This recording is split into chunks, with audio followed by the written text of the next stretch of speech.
Olá, sétimo ano, bom dia, ou boa tarde ou boa noite, por horário que você está assistindo. Tá? Então vamos para a correção do nosso cadernão, do segundo cadernão. Tá? Pegue seu livro para acompanhar e para responder, caso você ainda não tenha respondido.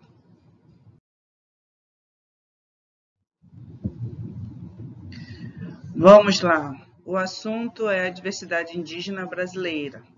Tá ok? Então vamos para a primeira questão.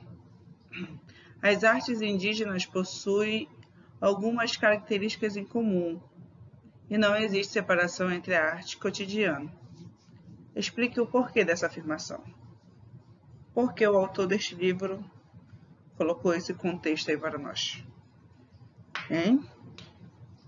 Então, eles não separam a arte do cotidiano porque eles estão sempre fazendo arte e praticamente todos os dias. Ou é com cerâmica para usar como pote, ou se pintam para uma festa, ou para representar algum estágio de vida. Então, a arte e cotidiano sempre estão juntos, diferente de nós.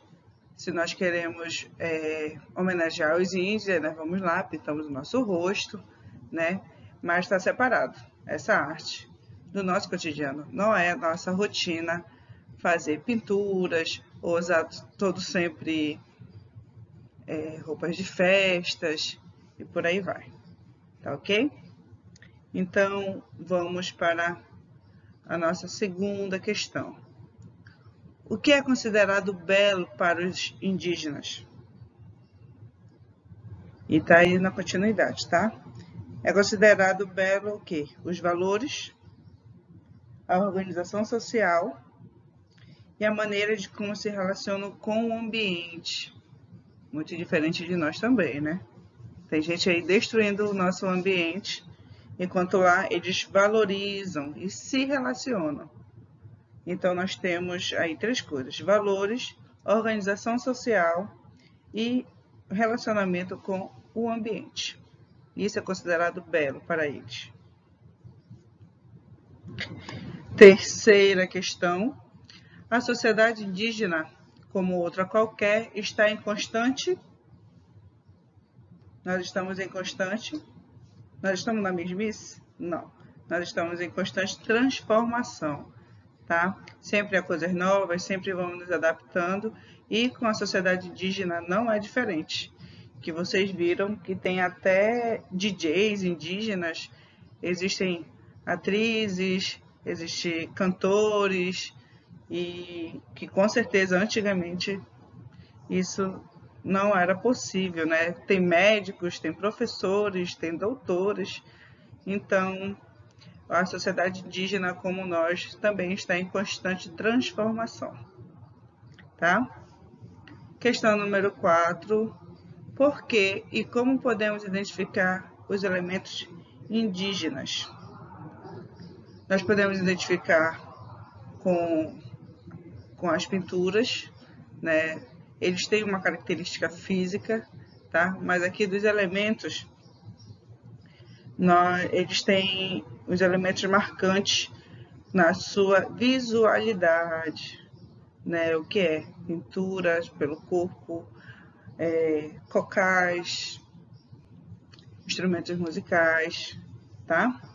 Que além da beleza, podem ser valores simbólicos e espirituais, como marcar estágio de vida, indicar a função e de uma pessoa na comunidade. Ok? Esses são os elementos para identificá-los. O que um objeto indígena pode representar? O que você acha que um objeto indígena pode representar? Então, ele pode representar a etnia de um povo, tá ok? Uma manifestação cultural daquele momento. Então, ele pode representar várias coisas, mas a principal é a etnia, a diferença. Vamos dizer assim, temos entre aspas, os sotaques são diferentes aqui no Pará. Temos o sotaque aqui no Belém, temos o tipo de sotaque em Cametá, temos o tipo de sotaque em Oeiras. Então, essas esse é um exemplo que pode diferenciar também um objeto indígena. Por quê? O mesmo um pote que é feito em Carajás não é feita, a pintura não é feita da mesma forma em Bororó. Então é bem diferente, igual aos nossos sotaques aqui no Pará. É um estado, porém tem vários sotaques. E para o povo indígena, eles são índios, são povo indígena, porém existem vários tipos de representações.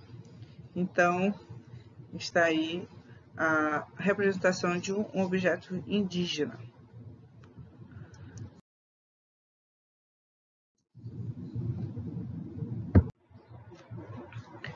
E aí, na página 39 de vocês, nós vamos encontrar a resposta para a sexta questão, tá?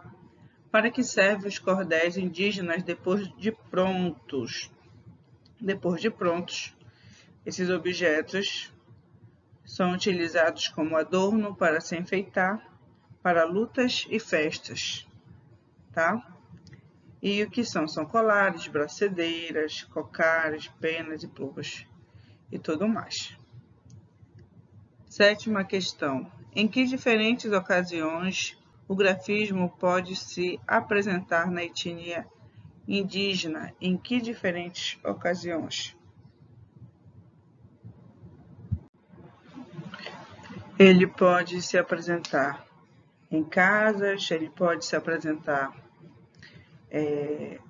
em potes. O grafismo pode se apresentar em várias formas, tá? E pode ser pintado em várias partes do corpo, como enfeites e para ocasiões especiais, como nós já falamos, tá? Oitava questão: o que é utilizado para a realização da pintura corporal pelas mulheres indígenas? Então, nós temos aí o que são utilizados pigmentos fabricados a partir da extração de frutos e sementes, tá? Nona questão: como é chamado as criações gráficas pelo povo Kayapó? Então, nós temos aí, que essa é difícil de vocês entenderem, então é me-o-que, não é o que, me-o-que, tá? E a 10ª questão: as mulheres são as principais responsáveis pela pintura corporal. Onde elas buscam essa inspiração? Então, nós temos aí inspiração em animais e elementos da natureza, como cobras, jabutis, peixes e cascas de árvores. Tá ok? Então, elas se inspiram em tudo isso ao fazer essas pinturas nas pessoas, nos índios. Tá bom? Por aqui nós ficamos e até a nossa aula.